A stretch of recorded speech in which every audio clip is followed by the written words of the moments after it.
بسم اللہ الرحمن الرحیم۔ السلام علیکم دوستو، ہم آپ کو مرسلین سٹوریز میں خوش آمدید کہتے ہیں۔ ایک دن کسی کام سے میں فیصل آباد جا رہا تھا کہ میری نظر چند لوگوں پر پڑی جو پھٹے پرانے کپڑے پہنے ہوئے تھے۔ ان میں ایک بھی میرے پاس آیا۔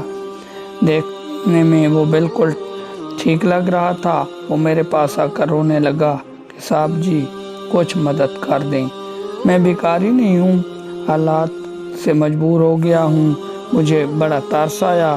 خیر میں نے اسے کچھ پیسے دیے۔ میں ایک ہوٹل میں گیا۔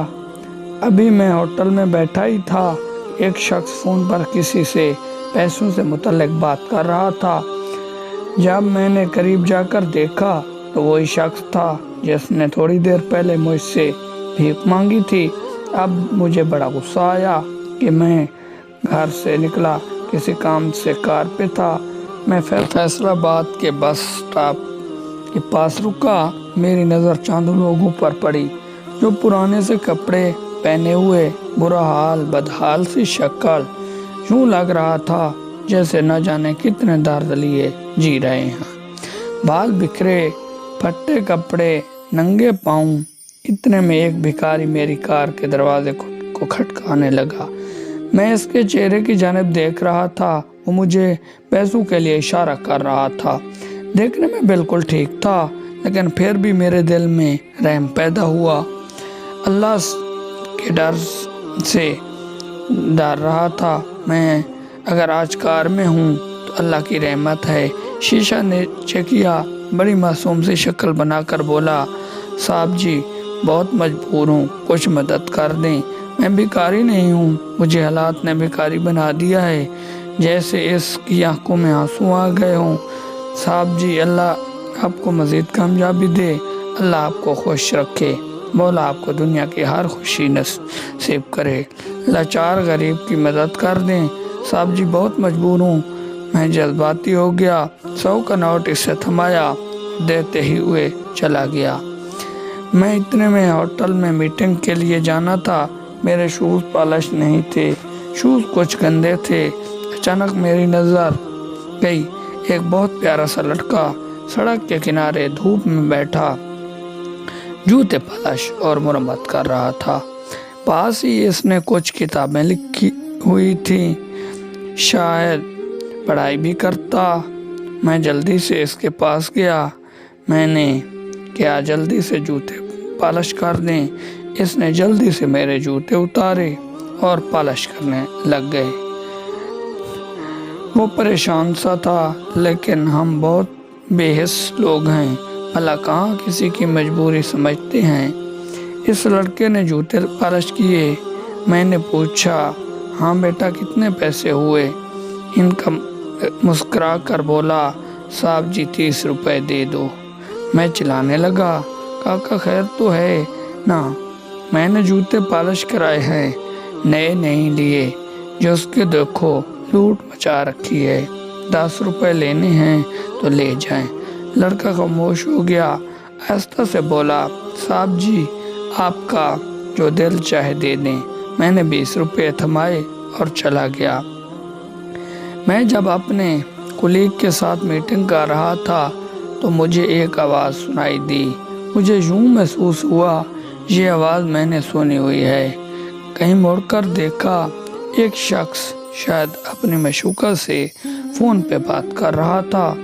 ارے میری جان، نظم سونے کی انگوٹھی یا ہار بھی دے دوں، فکر نہ کر، کل میں آتا ہوں، پھر چلتے ہیں کہیں گھومنے۔ مجھے تو جسر ہوا، یہ کون ہے؟ اتنے میں اس کے پاس ایک اور آدمی آ کر بیٹھ گیا اور بات چیت شروع ہوئی۔ بولا، ہاں بھائی کتنے کی دیہاڑی کی ہے؟ فون پہ بات کرنے والا بولا، جناب پورے 3000 کی لگی ہے، یہ لے 1000 روپیہ آپ کا اور 2000 میرا۔ دوسرا شخص بولا، دیکھ بہت ڈیمانڈ ہے، اس علاقے کی بہت سی پارٹیاں اس علاقے میں بھیک مانگنا چاہتی ہیں، تم کوئی زیادہ محنت کرو، اب 1000 سے کام نہیں چلے گا، صاحب مجھے 1500 یا